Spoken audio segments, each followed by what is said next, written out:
کمالیہ میں social media پر اسلحہ کی نمائش کرنے والا ملزم گرفتار، ناجائز اسلحہ برآمد۔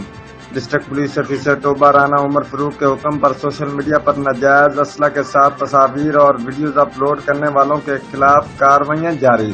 انچارج CIA کمالیہ محمد قیصر ندیم SI اور ان کی ٹیم نے کارروائی کرتے ہوئے سوشل میڈیا پر ناجائز اسلحہ کے ساتھ تصاویر اور ویڈیوز اپلوڈ کرنے والا ملزم اویس ولد ظفر اقبال قوم کھوکھر سکنہ محلہ امام کوٹ کمالیہ کو گرفتار کیا، جس کے قبضہ سے اسلحہ ناجائز 1 عدد کلاشنکوف 10 گولیاں برآمد ہوئیں۔ ملزم کو گرفتار کر کے اس کے خلاف مقدمہ درج کر لیا گیا۔ رپورٹ ملک منظور Hussain Farid Wasi, district bureau chief, Geo Express News, Toba Tek سے۔